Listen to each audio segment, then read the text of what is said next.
Good afternoon, everybody. Welcome to episode 117 of the Driftless Knitting podcast. My name is Jennifer. You can find me on Instagram and Ravelry as Driftless Knitter, and you can find my patterns on Ravelry, driftlessknitting.com, and payhip.com. We have some show notes up on driftlessknitting.com for past episodes. The most recent, maybe 2 or 3, do not have show notes, and that is just because life is really busy, and I did not have a chance to write those up at the time. The jury's out as to whether or not this episode will also have show notes. I'm not sure. There's a chance because I do have the next few hours free. But also I'm trying to cram in as much stuff this afternoon as I can, and I will tell you why. Last night and today I am home by myself. My husband Seaver took our almost 2-year-old son. Can you believe he's almost 2? He's 20 months old, almost 21 months old, which is absolutely crazy. He took his name is Hudson. If you are watching for the first time or you don't follow me on Instagram, I do post some photos of him, and he features on my stories once in a while, and featured on my Vlogmases and stuff like that. So, but if you're new here, my son's name is Hudson. He's almost 2 years old, and my husband took him to my in-laws' farm this weekend. We usually go there sometimes it's every weekend.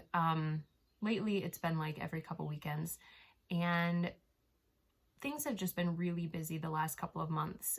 Seaver had to go to Massachusetts for work 2 weeks out of April, beginning of April and end of April, and he's gone like the entire work week. We had some family stuff come up. We also had my father-in-law is retiring or has retired from dairy farming.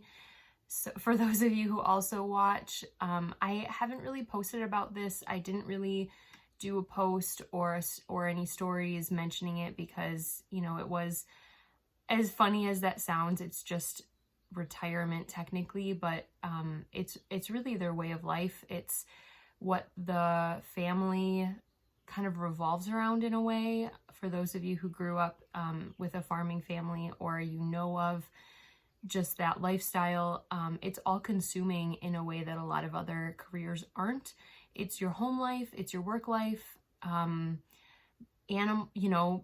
animals be your full-time job, even if it's not, you know, my mother-in-law has her job, and then my father-in-law is the one who ran the farm, but still, it's not just a 9 to 5, it's every day of the week, 7 days a week, all day, in and out.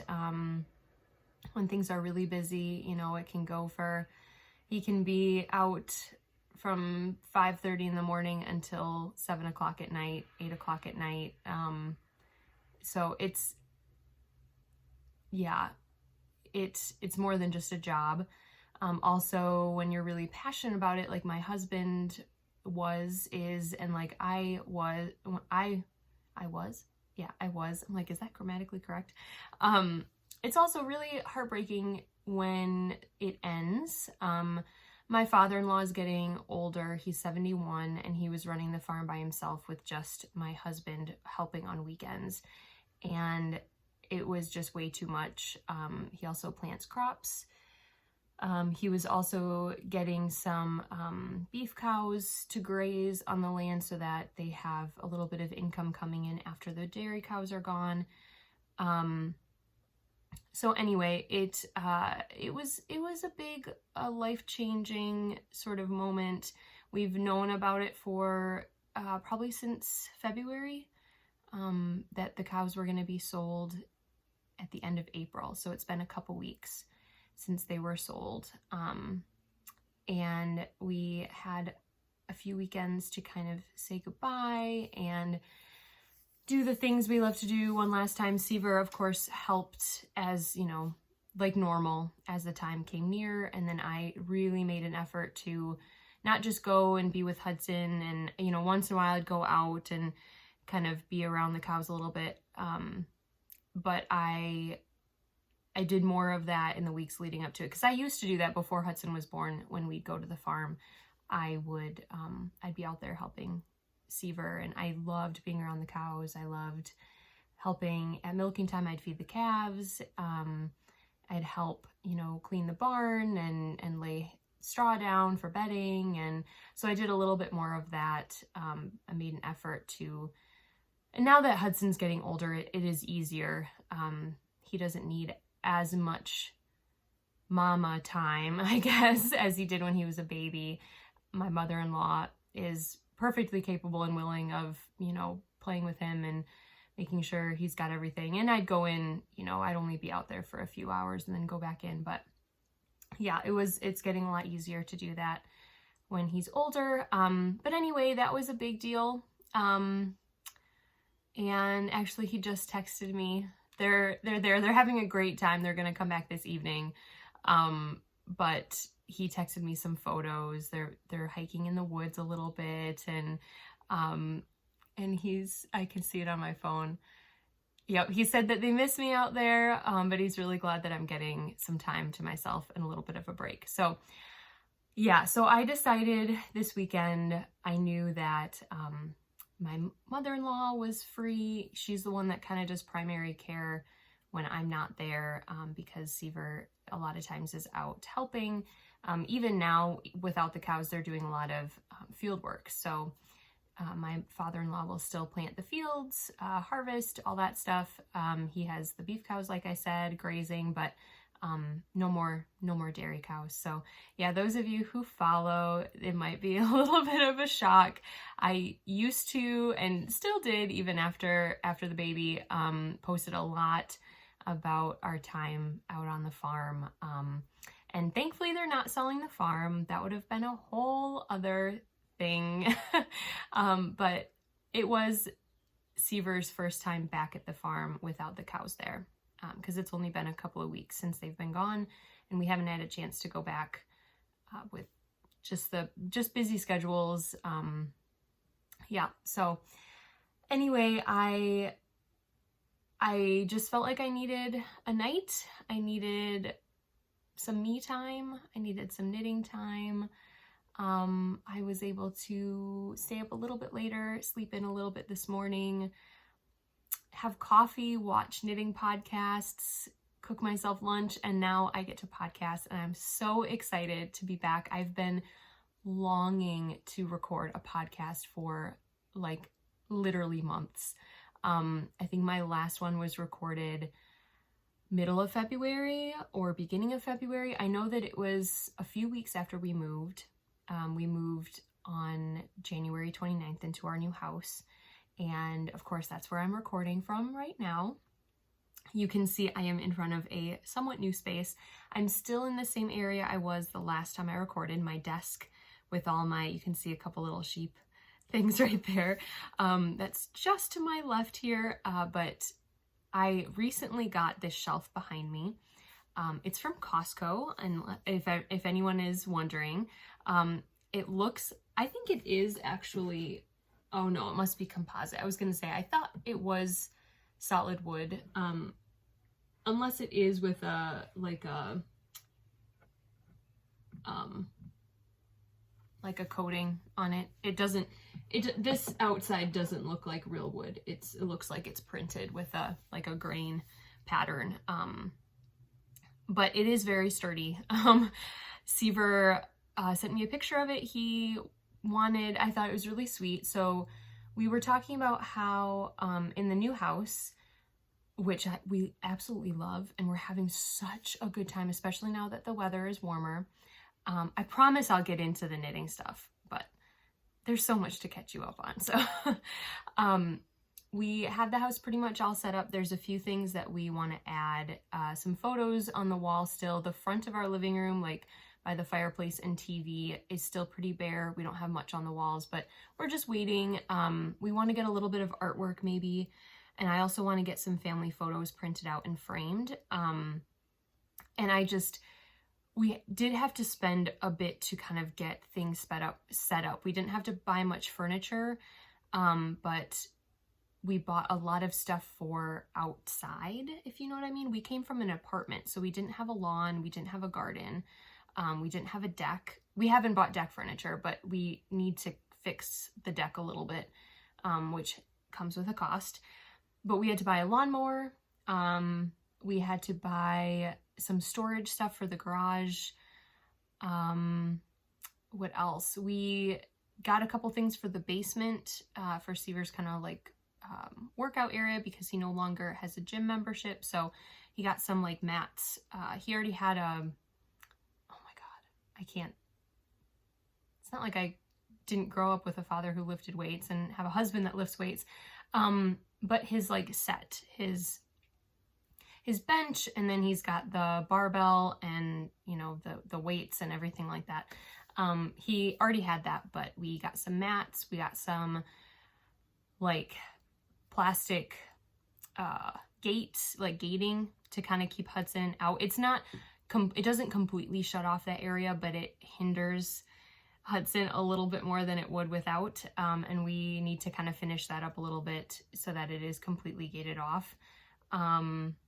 We're down, I mean, he's never down there alone, obviously, but it would be nice to not have to worry. And then, you know, sometimes if Seaver wanted to be down there exercising with Hudson playing, we don't have to worry about Hudson, you know, coming around and getting underneath if he's lifting weights. I used to hang out with my dad while he lifted weights when I was really little, and some of my first memories when I was around 3 or 4 are playing with some of my like toys and my dad talking to me and stuff from like his lifting area.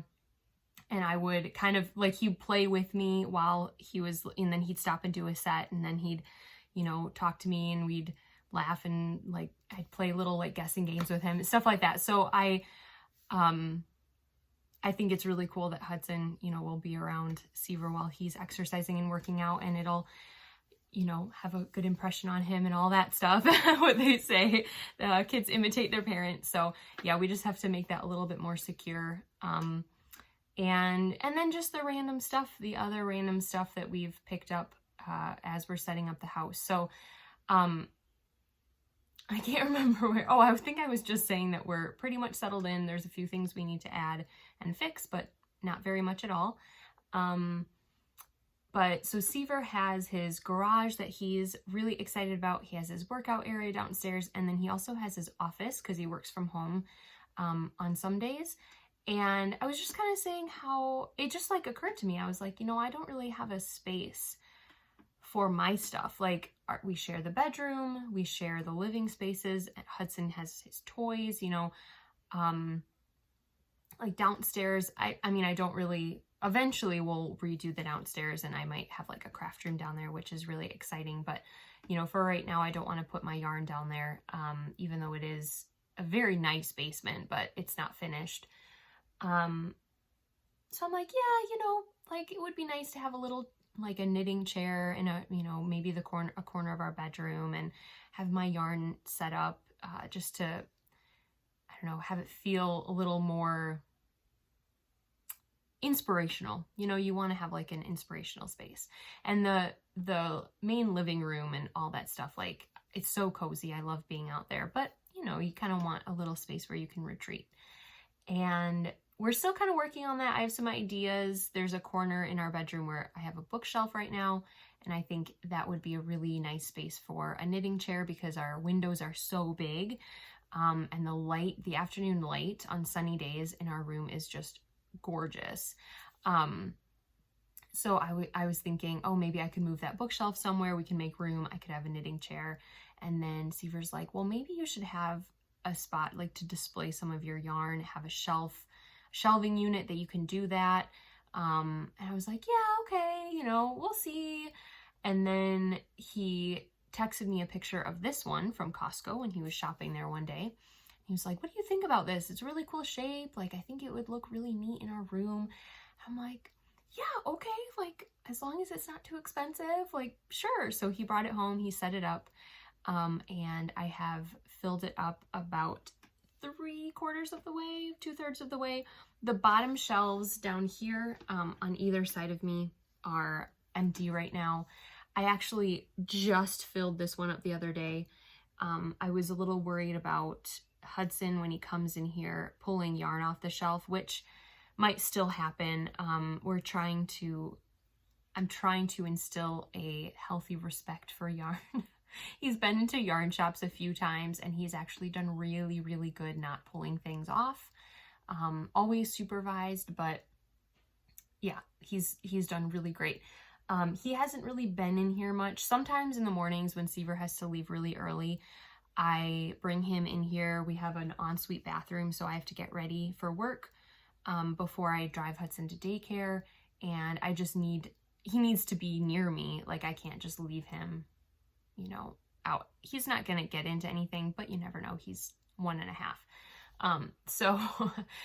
So sometimes he's just kind of in here like playing a little bit and all that stuff, and I have to like brush my teeth or put in my contacts, and I'm not like watching him.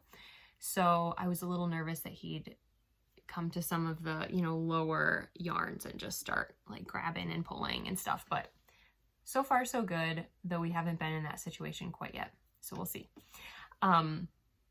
But yeah, I wanted it to look a little more full. I was on a live Instagram with Gary Knits, Gary Rides. If you're familiar with him, we are Knitcircus, which is where I work. Knitcircus is putting together kits for a new shawl by Jennifer Tipton. And I was on there promoting our yarn and promoting the kits and talking to him about his fundraising efforts for the End AIDS. He's doing I think it's called a life cycle, which is like a 560-mile ride in California, which is holy crap. So impressive. I think it's like over the course of a couple of days or like a week, he rides 560 some miles. So impressive. But yeah, we're doing these really cool kits, and I was on there with him on Friday afternoon. So I wanted to fill up this a little bit more, and then I knew I was going to podcast this weekend, so I wanted it to look, you know, beautiful and full of yarn. So anyway, long story long, that is my new background, and I think it's perfect for podcasting. You get to see some of my stash. This is only about 1/3 of my stash. I'm gonna just tip my tripod up a tiny bit.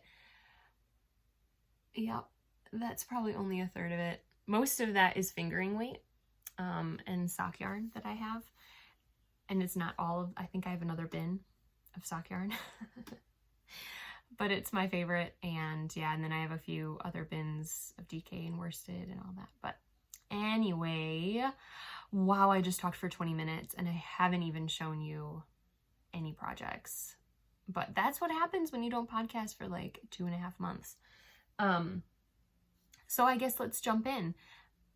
I have some finished objects. I guess I will. Let me start with some that you may have seen the last time, because I was trying to remember all the projects I've done. With life being busy, of course, I don't have as much knitting to show as I would, like if this was a few years ago before children. I would have had a lot more knitting in like almost 3 months. But I do have a fair amount. So first I'm going to show you a pair of sprocket socks. And last time I believe I showed this one off. However, I have a fun story. Actually, I'm going to go grab something really quick. And I'll be back. Hold. Okay, so I am back. I wanted to grab the yarn for this because it is like a kit that we sell at Knitcircus. So I wanted to show you, sorry about all the crinkling. I have it in a plastic bag. I wanted to show you all of this, and then I also wanted to show you the reason why I say, I don't know what I said, but this has an interesting story to it. So, last time I podcasted, you saw this sock, I think. This is the sprocket sock. It's in our beautiful snowed in bundle, which was a mini skein bundle that or a skein bundle that we released at Knitcircus last winter. It has these beautiful 5 colorways, excuse me. So we've got the orange, the teal, this like really light tan, the white, and then the brown up at the top. And I knit this with this is the 20 gram mini set. You can also order this set on like 50 gram, 100 gram skeins in like DK worsted or fingering weight. The 20 grams are only available in fingering weight though. So yeah, I knit this sock, and as I was almost to the end of this sock, it just sort of hit me that I thought I was counting wrong. And I'm like, well, that's weird. I've been doing the same thing for each of the stripes. And then like I actually took the time to check off my rows. So for each of these stripes, it's a cuff down pattern for one thing. And I did a fish lips kiss heel. This is the heel she recommends in the pattern, and it actually is my favorite heel. So I just did that one. And you do like this sort of 1 by 1 color work. Actually, it's like, I think it's a slip. It's like slip stitch color work. And then you do a few rows of the sock. And I don't want to, I mean, you can count how many rows I have, but I'm not going to say how many because the pattern, like that's pretty much the whole pattern, right? So I counted, and I'm talking like it was maybe, I was like down here, maybe at the foot. So this is a cuff down, and I was at one of these last stripes. And I counted, and I was doing 1 row short of the stripe.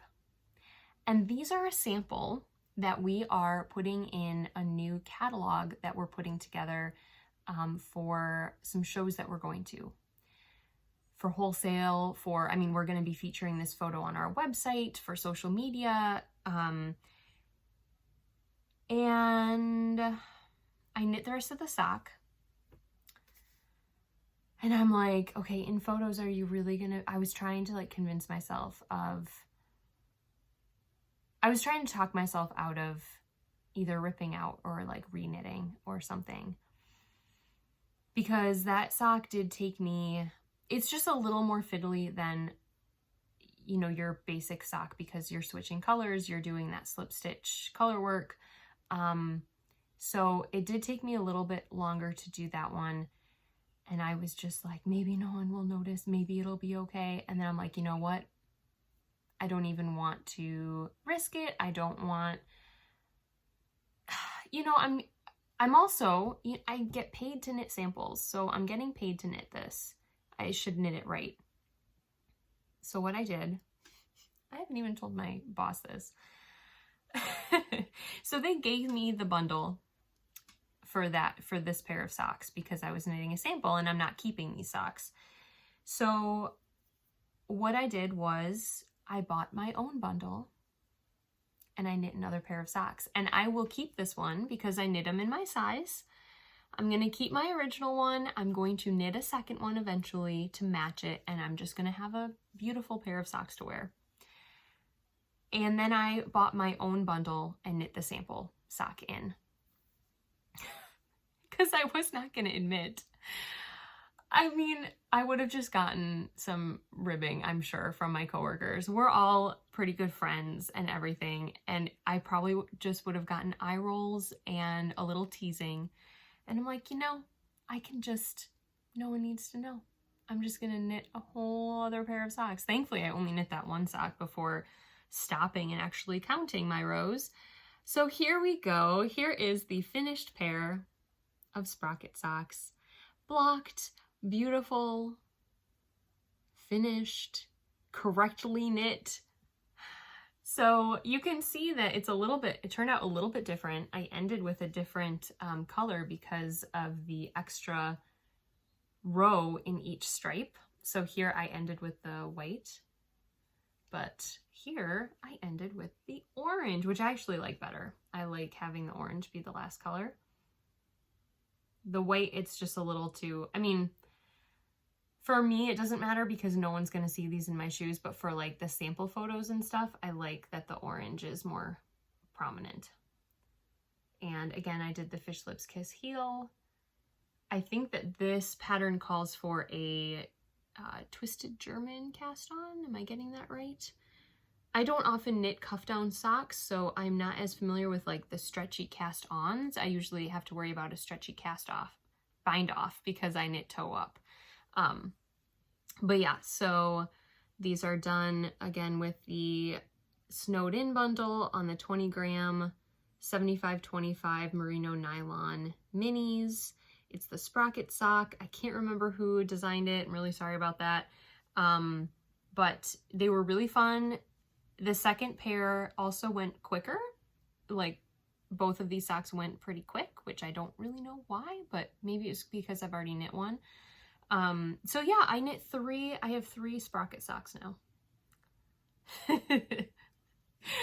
But thankfully these are going to go to Knitcircus. They're going to be a sample. They're knit correctly.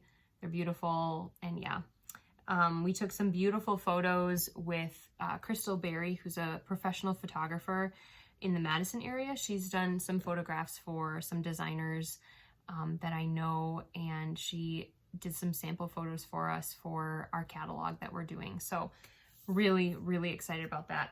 Another pair of socks that is part of that collection is a pair of my Birds and Buds socks. Now, I only have one of them with me because the second one is actually in the Knitcircus store right now on a plastic foot as like a sample, like an example of our yarn. So Birds and Buds socks is a pattern I designed a few years ago. It was inspired in the springtime, so I named it that. You can't, when it's on camera, you can't see the texture as much, which there you go. Now you can kind of see it. But when it's in person, you can see it a lot better. It just depends on like the lighting and stuff. And then the gradient yarns have a little bit of like a fleck, a white fleck in it. So sometimes that can affect whether or not you see the texture. But yeah, I knit these toe up. I knit the size for 56 stitches. They are based on my own feet. So I knit until I was ready to do the heel, and then I did the Fish Lips Kiss heel, which is also the heel that I suggest in my patterns. I do have a regular short row heel in some of the later patterns written out, but this is the Fish Lips Kiss heel, so in the pattern it's not written out because of copyright, and obviously you need to go by that pattern and, you know, insert it into the sock. So yeah, it's my favorite heel to do. It fits me the best. It's so fun and easy to knit. And then yeah, I just did a 2x2 rib and a stretchy bind off at the top. So I love these socks. I've knit, this is maybe my 6th pair I think that I've knit in this pattern. Really fun. I love them. This colorway, I didn't say what the colorway name was. This is Apple of My Pie, which is a fall gradient colorway. And of course it's a pun. My boss Bug came up with that because she loves puns. And but I designed, actually, fun fact, I designed this colorway. So that's pretty cool. We offer a lot of our gradients, all of our gradients actually, in matching sock sets. So you can get 2 small cakes of yarn in, you know, that match, we're dyed together, they match perfectly, and then you don't have to worry about cutting or splitting cakes or anything like that. You just knit them and they turn out like this. Pretty cool. Okay, so that was pair of sock number 2. Pair of sock number 3 is also a sample. Let me get the one that's actually blocked. So I got a little bit behind in my sample knitting because of having to knit the sprocket sock you know, 3 of the sprocket socks instead of just 2 of them. So I was also knitting a pair of my garden plot socks out of Country Roads Impressionist.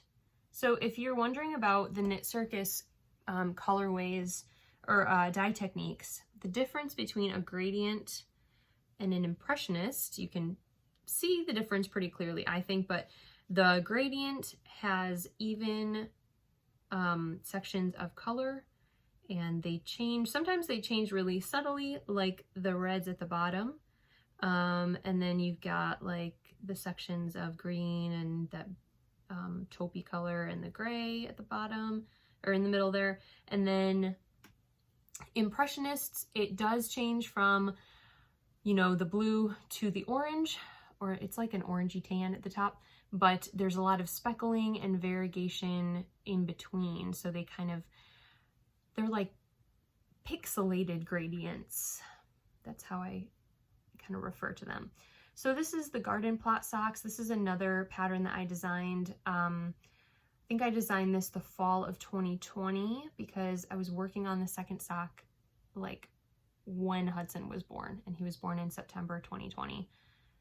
So I love, did I say this is Country Roads? I think I did, but I will repeat that because I love this colorway. They are toe-up socks. Again, Fish Lips Kiss Heel. This is one of the patterns that has the short row heel spelled out and written out in it. So you can either do the Fish Lips Kiss Heel, or you can do just the regular short row heel in the pattern. But I like the technique of the Fish Lips Kiss Heel, so I always do that one. And then at the top, I again did a stretchy bind off with a 2x2 rib. Love these socks. This was only the second time I knit the garden plot socks, and I really enjoyed knitting them. Here's the, so yeah, the reason why I was saying that I got behind on my knitting is because by the time our second photo shoot came up to do sample photos with Crystal, I had only had 1 sock complete. I did this one, I had it blocked and on my sock blocker, and then I had like this much done of the toe. So we just did a photo of the first sock lying flat with my work in progress next to it, kind of like a little still life type of a thing, if that makes sense, for the sample photo. So you can see the texture on these, you can see a lot better because it's like a kind of like a rib, but it has seed stitch in between, which is really, really fun. But this one is not blocked yet. I finished this a couple weeks ago, but I just haven't gotten around to throwing them in the water and blocking them. So yeah, this is sock number 2. Again, Fish Lips Kiss Heel and stretchy bind off at the top. Toe up, 56 stitches. Yeah, I think that's all. Oh, the yarn, the base of that yarn is an 80/20 merino nylon superwash. It's called Greatest of Ease, and it's the sock base that we do almost all of our sock sets in. So this is another one that, because I have both socks here, you can kind of see, and apologies, it's just a different shape because it's not blocked, but you can see that they match.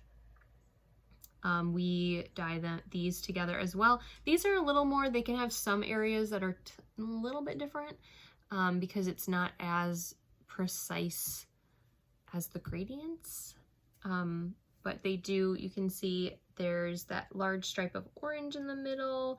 There's this stripe of like orange and blue together, and they change at the same time.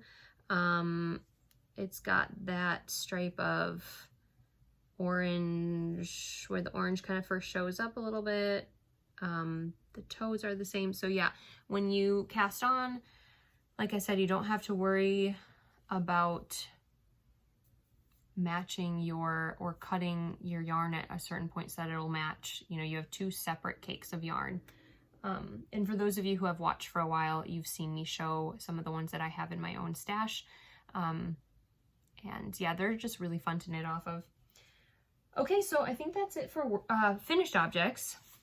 So yeah, I did 3 pairs of socks in 3 months, which is pretty good, right? Plus, I've been working on this, my work in progress that I'm going to show you, which is also a fair amount of knitting. And then I have a new cast on, which, did I not grab that? I guess not. I'll have to go run and grab that. It's on the couch because I was knitting on it this morning. So this is a project that you saw last time as well, but it was a lot smaller. This is my Margaret Dashwood shawl by Joanna Johnson.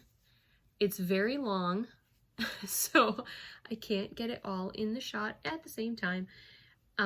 But this starts over here, and then you knit it lengthwise. You increase as you go, and then at a certain point, where's my middle? Right, pretty much right where that pink stripe, this pink stripe is, I think, is my middle. Oh, I'm showing you the wrong side. Whoops. Let's show you the right side. I also have this just sitting on a cable because I needed the needles for my current work in progress, so I had to take them. But yeah, you can kind of see where, can you see where I stopped increasing and started decreasing? I think it's right here in the center there. Yeah, you can kind of see where it dips and starts decreasing. So I am getting close to being done. I have a little bit left to knit. But yeah, this was really fun. I started knitting this in end of January, I think, or the beginning of February. I think it was the beginning of February for a knit along. Yeah, I think it started on Valentine's Day. I think. I thought I podcasted before that, but maybe not. Maybe I didn't podcast till the end of February. I can't remember. Anyway, so I only have about this much left. I'm also knitting this out of Knitcircus yarn. All of my projects this time around are with Knitcircus yarn, which is crazy. I mean, I knit a lot with our yarn, but I usually have a project or two with other yarn because, hello, look at my stash. I have a ton of yarn. So I am knitting this out of Flower Stand Modernist. So you can also see, wow, you're getting to see like every single dye technique we do. So I showed you the gradients, I showed you the impressionists. This is the modernist, which you can see is more stripy, but it's random. So you do not know what color is going to pop up. It is so much fun to knit with. I had 3 50-gram cakes of Flower Stand. And this is in our Breathtaking BFL Blue Faced Luster, 100% Blue Faced Luster wool.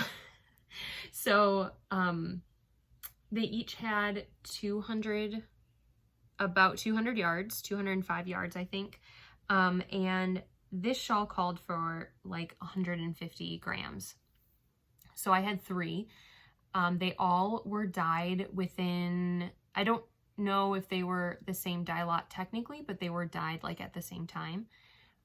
So I knew that the shades would be very similar, even though like I said, each cake of a modernist is going to be one of a kind because it'll take the dyes at different points, and the way that we dye them, it's very random. Like the mixing of colors is random. You'll get, like obviously in the same dye lot, they are very, very close, but they're still not identical like the gradients will be. But they're so much fun. This was maybe my first time knitting with a modernist. I can't remember. That seems odd that I wouldn't have knit with a modernist, but maybe I haven't. But I just loved seeing the colors pop up. I loved like wondering how long, you know, I got to this like pink spot and I'm like, okay, how long is this gonna last? And then it changed, you know, to this like bluey green, and then, you know, the yellows and pinks came back, and then the darker purples, and it's just so much fun. So I am coming to a spot right now that I'm gonna get some of those springy greens and then a little bit more of the dark pink and stuff at the end.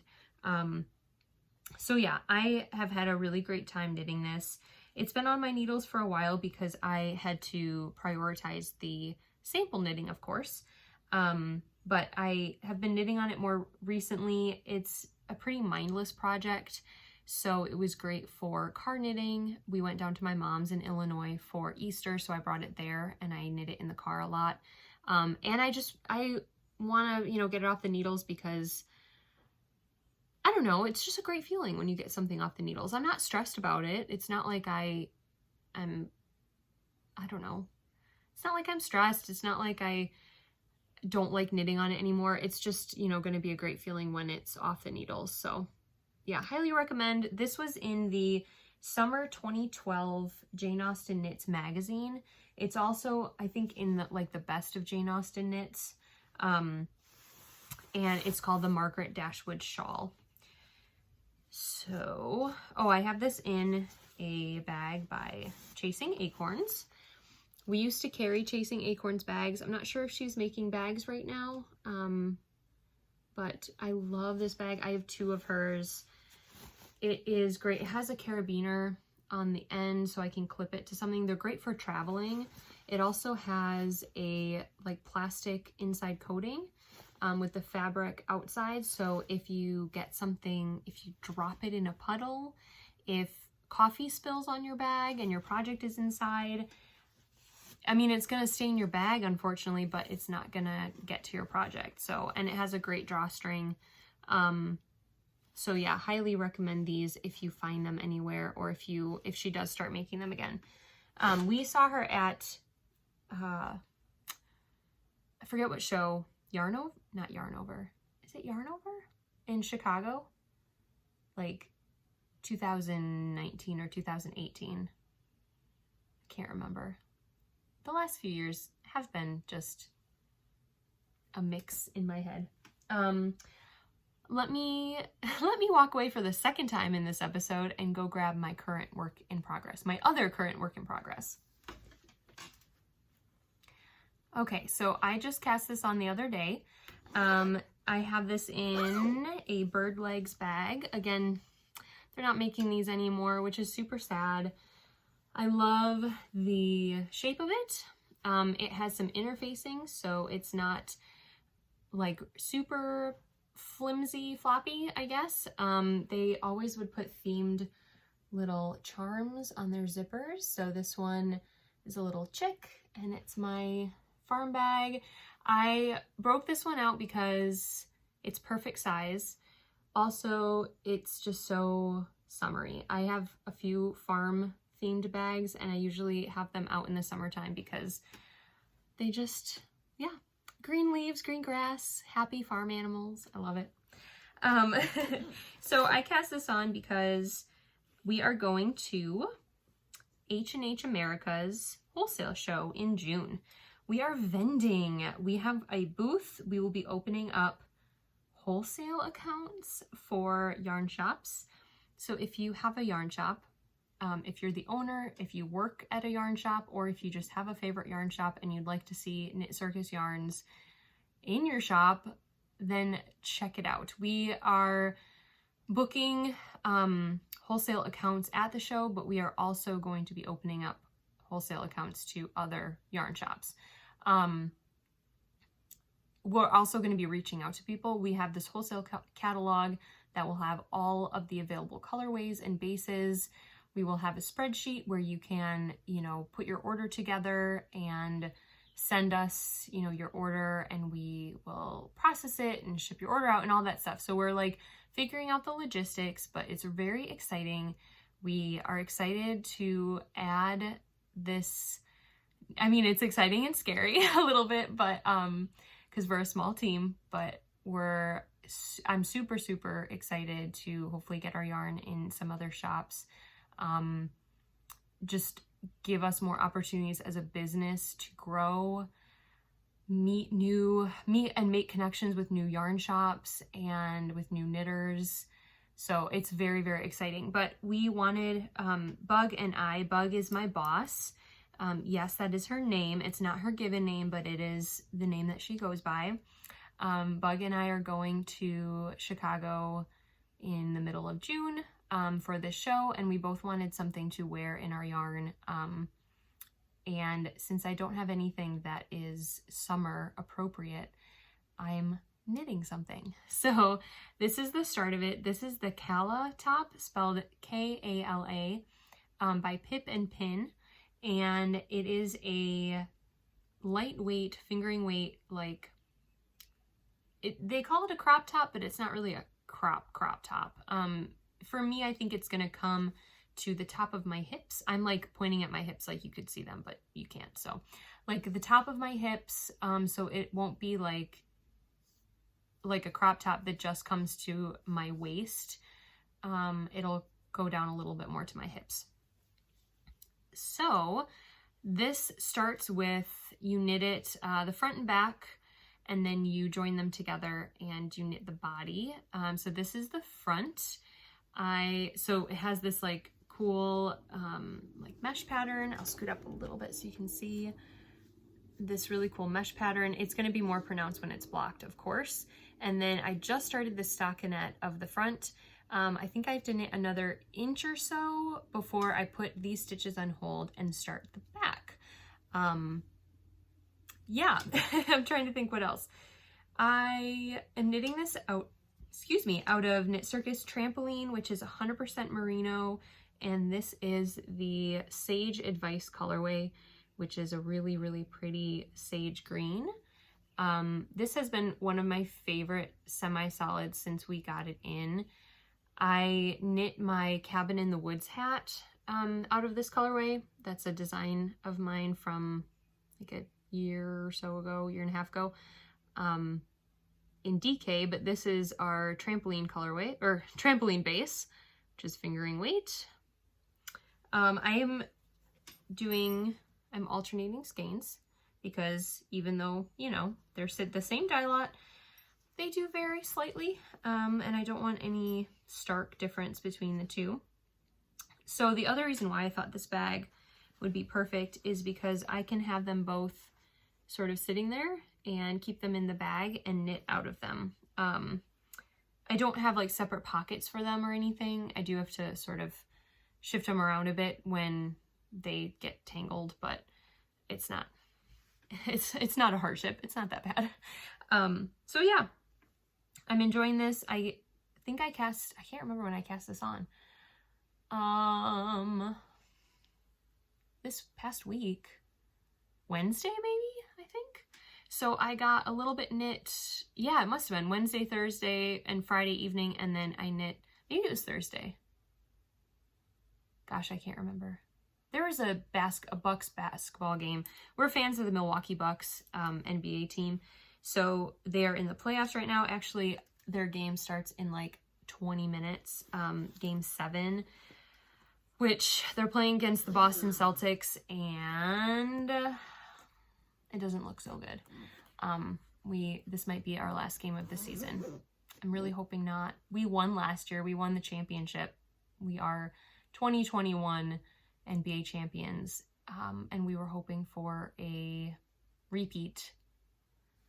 But sometimes it doesn't happen, and it's okay. It's been a fun season, but one of the nights was the game, and I don't think I knit much on it at all. So I really only had 2 nights of work done on it, and then last night and this morning.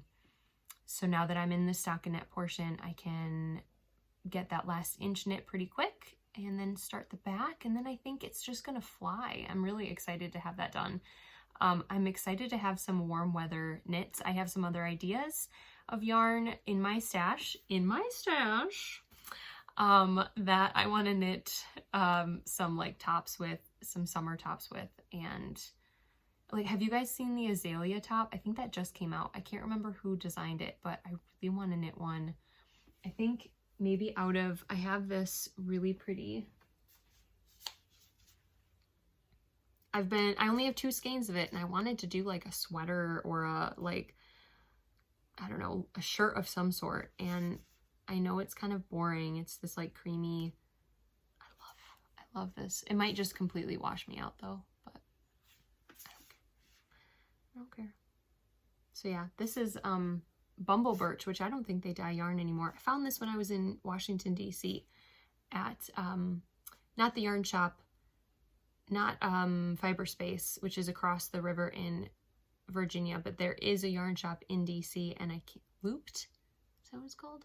Anyway, wow, I'm getting like completely distracted, but that's what happens when you have like a wall of yarn behind you. And I have a pile of yarn next to me because, y'all, I did not follow up on that fiber dye. I was so good for like the first 3 months of the year. I didn't buy a single thing except for, no, that was last month. So April was kind of my downfall. April was my downfall. I think the only thing I bought in the beginning of the year was the Happy Golden Years kit. And I may have talked about this last time. The Happy Golden Years kit from a Homespun House. She opened up signups for that sometime early 2022. And I ordered that. I do not have that yet. It should be coming soon. But yeah, I got some other things in the last 2 months. So I guess the first thing I'll show you is this probably came, yeah, this is the first thing I got after just completely failing. No, I didn't fail. I didn't fail. I don't want to make myself feel bad, but I did. It was really great, the feeling of like not ordering yarn or buying yarn for a while. But then when I saw things I wanted and I was able to order them, I did it. I just did it. So I ordered this from Molly of a Homespun House again. She was putting up like suggestions for color combinations of what we would like to see for mini skein sets. And I don't know if she took my suggestion, but I was like, how about some like earthy blues and greens and like neutral tones? And then this one popped up that she had dyed, and I was like, that is exactly what I was thinking. So I got to order it. This is on Soft Sock, which is 75 superwash merino, 25 nylon. It is 470 yards total. There are 3 colors, and I am so excited to knit with this. This may be a sprocket hat. I have that in my mind for this. The designer who did the sprocket socks also has a hat design, and I think this would look just gorgeous. But also it is so soft that I kind of want to make a cowl. And there are some fun like fingering weight, scrappy or mini skein style cowls out there. So stay tuned on that. I'm really excited about that. So I also, in the meantime of all this timeline that I'm talking about, I also bought my advent calendar. I bought it from Palmer Yarn Co., who is a Winona, Minnesota dyer. I actually knew Kimberly before I left Winona. I think she moved for a short amount of time somewhere overseas, and then by the time she moved back, I had moved to the Madison area. So we were kind of, at that point, we were like ships crossing in the night. But I knew her. She's actually the one that introduced me to and introduced the yarn shop I worked at to like indie dyed yarn. And this is when indie dyed yarn was kind of like less known, unless you went to like yarn shows, but still, like I knew of Madeline Tosh and some of the other ones that were kind of like bigger name indie dyed yarn. And she introduced us to Spun Right Round. And that was like mind-blowing. Yeah. So I feel like my whole like knitting and yarn loving life sort of changed with that. The yarn shop that I worked at in Winona, that's still there, Yarnology, they started carrying some more indie dyed stuff. I started ordering more indie dyed stuff. I got on Instagram around that time and started following indie dyers, and like the rest is history. So Kimberly came back to Winona, and then I saw that she was starting to dye yarn. I picked up some of her, I want to see if I have some here. I have some of her yarn. Oh, here we go. That I got at Yarnology. So here's one of her sock sets. And then I have a DK weight mini skein set. I have this little mini skein set, and I've showed these on previous podcasts. But I think I ordered I don't know if that's here too. Or where that is. Oh, here it is. Maybe? Yep. Sorry, I'm just showing you everything. So excited to be back. This was her January like sock box, and I ordered that because I could not pass that up. How beautiful is that? Oh my gosh. But I haven't ordered from her since. Like I said, I got these other ones at Yarnology, but I've been following, and I love everything that she dyes up. Her Valentine's Day sock box was like I'm not a pink person, but it was just this dusty pinkish core. It was so pretty. Oh my God, so pretty. So anyway, she announced that she was going to do advent calendars, 25-day advent calendars. I'm so excited. So I ordered one. I ordered the fingering weight. She also did a DK, which my mother-in-law ordered. So the two of us are going to be opening our advent calendars together, kind of. I'm gonna, like I said, have the fingering weight version. She has the DK, and we're both really, really, really excited about it. Check out Palmer Yarn Co. She's got her own website now, but you can follow her on Instagram too.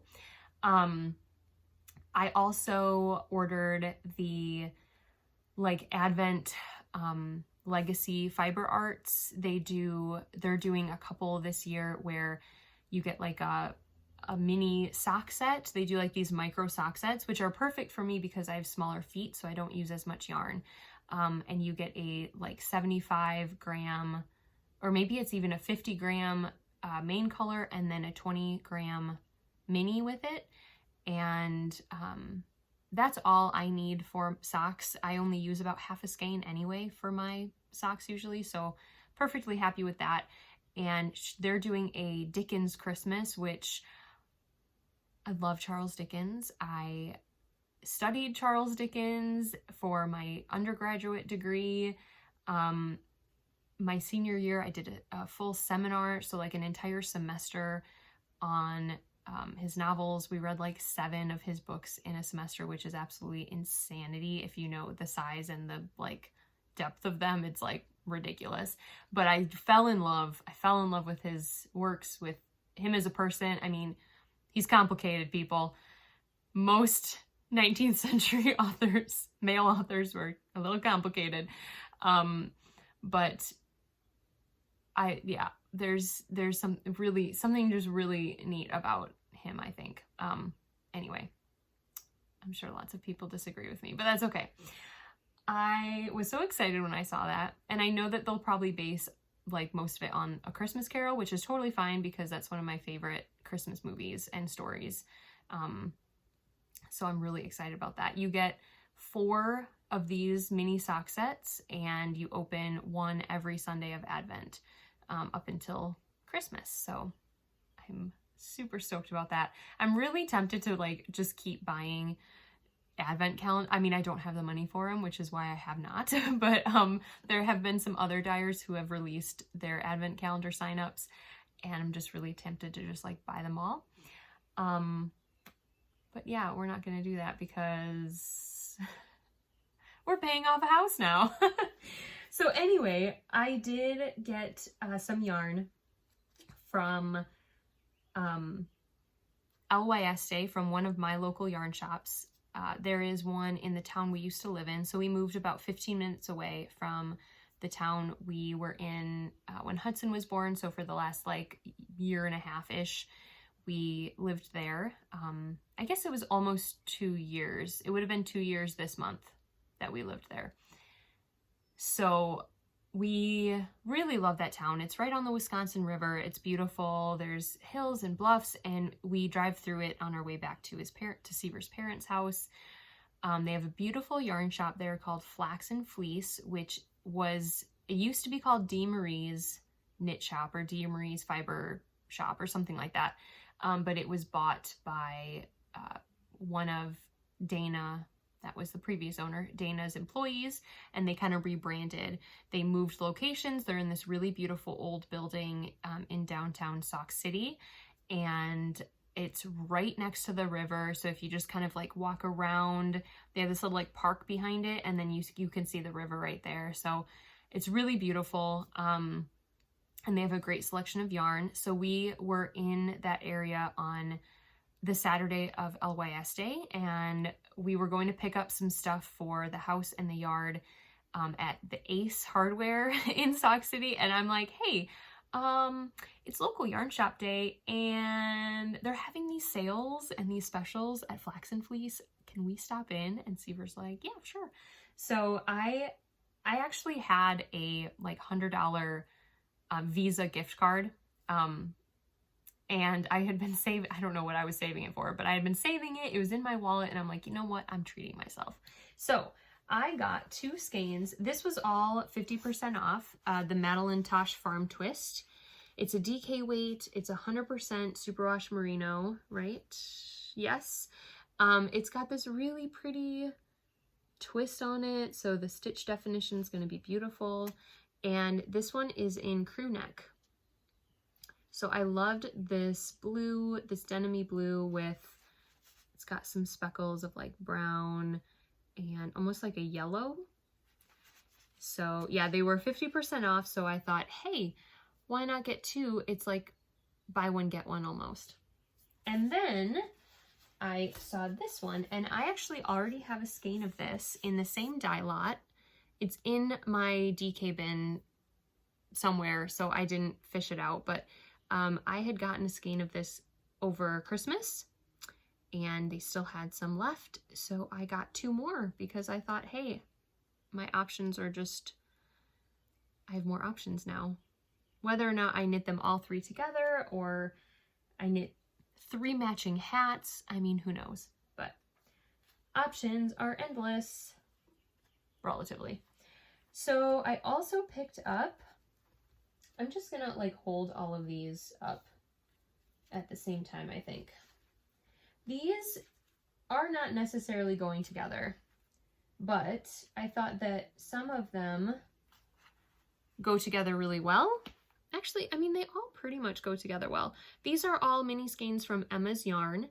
I really loved this colorway, which is called Once Upon a Time. I loved the light pink of the background and the speckles of like steel blue, and there's some other brighter speckles in there that you can't see. But I ended up grabbing 4. Oh, this, whoops. This is an old mini skein. It was just on the same shelf. I grabbed 3 of these. I think there was like maybe 2 more, and I'm kind of regretting not getting all 5. Just so, again, I have more options of things, but I love this colorway. So I grabbed 3 of those, and then I thought, why not grab a few that kind of pair well together? So I got Don't Call Me Peaches, Barking Up the Wrong Tree. I thought that these went really well, and then with this guy in there, it's casual, and then even this one, potentially. This is Wish You Were Beer. So, or maybe take the lighter one out and put in Drops of Jupiter. Actually, I think that one, this darker one, probably goes better with the gold. So originally I was thinking like doing these 5 in like a cowl or something, and then doing these 3 in something else, because I got another skein of It's Casual, and then this is the lighter one, the Don't Call Me Peaches. And then I have kind of a floater skein of Once Upon a Time that could either, you know, if I wanted to do a bigger project with this as the main color and then some stripes of these, you know. I don't know. I just loved them all. And this is on, what base is this on? 80% superwash merino, 20% nylon. It's got that twist that I like. This is like my favorite version of an 80-20. It has that really plump twist. And there's 82 yards per 20 grams. So that is what I got at Flax and Fleece for LYS Day. I just have a couple more things to show you. I know this is already getting to be really long, but a couple more things from Knitcircus. We were having a sale a couple of weeks ago, and before we have a sale, especially like a pretty big sale, the employees kind of go shopping because we know that so this one in particular was an extra discount on our sale yarn. So these are things that we won't be dyeing anymore. So they're either discontinued colorways, discontinued dye lots. They might be some like second, so there's something a little bit wrong from the dye process, things like that. So some of them are like one of kinds we can't get again, or the colorway is being discontinued, and it's just more of a hassle to get it. Like we always say like, oh, well, we could dye that ourselves, you know, but when do we have free time or the yarn ready, you know, to just like dye ourselves something? Like it's just easier to grab it while we can. So I grabbed 2 skeins of Breathtaking BFL. This is the same base that I'm knitting the Margaret Dashwood shawl in. It's 100% superwash blue face luster wool, and it's a fingering weight. And this is Shabby Chic Speckle. It is technically the same dye lot, but you can tell it looks a little different. So this colorway is being discontinued because it just had a little bit of issues with the pink running. You can tell that this one, the background, the white is a little more pink than the other one. And we were just having a lot of issues with that during the washing process, and it became too much of a headache to keep it as a regular colorway. So these are discontinued. All of these, actually the next couple aren't, but let me show you the last discontinued colorway. This one I've loved for a really long time, but just never, I don't know, just never took the plunge because it was always there. But then we only had a couple left of these, and the color is being discontinued. Like I said, this is called Home on the Range. This is also on Breathtaking BFL. There's 410 yards in each of these. And this is a gradient, as you can see. I love this like cool minty greenish blue, and then it has the earthy colors surrounding it. This was a pretty well received colorway when it first came out, but in the last couple years it hasn't sold very well, so we just took it off. Sometimes we bring colorways back, but yeah, we like to make new ones. So this one is an example of something going wrong in the dye process. This is one where the wrong color was mixed in, and it turned out not right. This is a variation. We called it a Sage Advice variation because it was supposed to be Sage Advice, that colorway that I was knitting. I am knitting my Cala top in, but the wrong green I think was put in, and it turned out a lot more of like a minty blue. You can't really, like, you're probably looking at this being like, that looks exactly like the yarn you were knitting with. But when you hold them together side by side, it looks like a completely different color. It is a lot more blue than, you know, than our Sage Advice colorway. So we couldn't keep them as the same color. We put them on regular, you know, on the shelf just as like a variation. But after a while, it's just like, yeah, this just isn't right. This is never going to be repeated again. It was a mistake. So we put them on sale. I grabbed a skein of Daring DK, which is 80% merino, 10% nylon, and 10% cashmere. I love this yarn base. And I don't know what I'll do with it, but it can be a pair of mittens, it can be a hat, it can be a cowl, maybe a gift knit, who knows. But I really, even though it doesn't look like Sage Advice should, I still really like the color. So grabbed a skein of that. And then these two are not discontinued colors, but it is the last of a dye lot that we kind of wanted to like clean the shelves, because it's hard when we get larger online orders and we have like a little bit of one dye lot and then a little, you know, more of another dye lot and then third dye lot, you know, because sometimes we'll dye them in batches. One will get sold, then one will get sold, then we'll have like 3 of like different dye lots. So anyway, we were kind of cleaning things up in that sense. And these 2 were left kind of as orphans. They are the same dye lot, they match, but they didn't match any of the others. So this is our Sleigh Ride Speckle colorway. It is a Christmas themed colorway. And I have really always loved this colorway because it has kind of a greenish, this isn't cream. I'm not sure if you can pick that up with the light, but it's like a very, very, very light green. And then the darker greens and the reds on top of it are just really pretty. This is the Blueface Luster as well. I really, really like this base, if you couldn't tell. And yeah, I think it's going to be fun to knit maybe a Christmas themed shawl with this. I wanted to pair, we have this really pretty dark, dark, dark red called Devil's Doorway.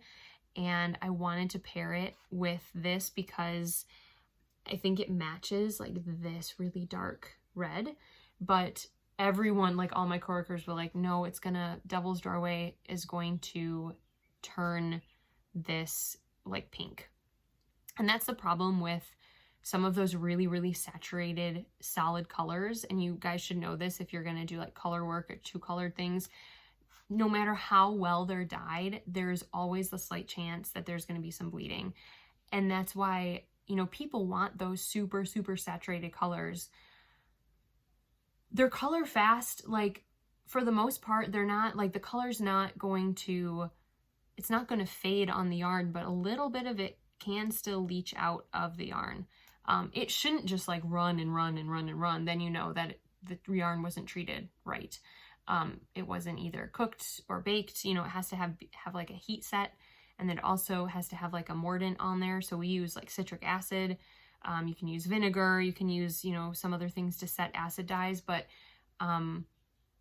so it shouldn't just like continuously like bleed and the color like leach out of the yarn. But there is always the chance with reds, really, really dark reds and super dark blues. Those are the 2 worst. There's the chance of a little bit of like color transitioning. So they're like, no, don't do red. So I think I might look for either like this grassy green or like this more bluey green and maybe do like a shawl with just a few little like pops of color in there. I don't know, but I'm excited. So yeah, I think that is everything. Trying to think if there's any more updates. I don't think so. I am really hoping that I can come back on sooner than like 2.5 months. Thank you to everybody who has been encouraging and on Instagram following me still, even though I haven't really posted a video. I've had a couple Instagram friends kind of be like, hey, hope you podcast soon. And that always feels really good because you do sort of wonder like, well, is it even, should I keep going? Should I do this again? Like, it's been so long, but I definitely love it. I love talking about yarn. I love connecting with you guys. Yeah, I really, really do love it a lot. So thank you all so much for your support and for watching. Like and subscribe if you haven't yet. And yeah, go check out my Instagram page. I'm on there. Again, there are weeks where I don't really post much because life is busy and I'm just kind of going through the daily grind. I do post a lot more on my stories because I feel like it doesn't have to be as curated. I can just like post a picture of my, I don't know, 2-year-old coloring. I'm already calling him my 2-year-old. He's not even 2 yet, but yeah, and things like that. So more like behind the scenes, like at home stuff. Yeah, sometimes I will post pictures of my knitting if I'm just sort of like, again, I feel like photos that go up on my feed have to be like perfect and curated, which I know is not true, but yeah, sometimes I feel that way, so I'll just post it to my stories. So go follow me there if you're interested in what I'm up to, and otherwise I'll see you all back here hopefully in a few weeks. Yeah, I think that's it. I'm trying to rack my brain. It feels like I had so much to talk about, but I think I covered most of it. So I hope you all have a great week ahead whenever I get this uploaded and posted. And I hope to be back soon to talk to you about more knitting adventures. Until then, do things that make your heart happy, be kind to one another,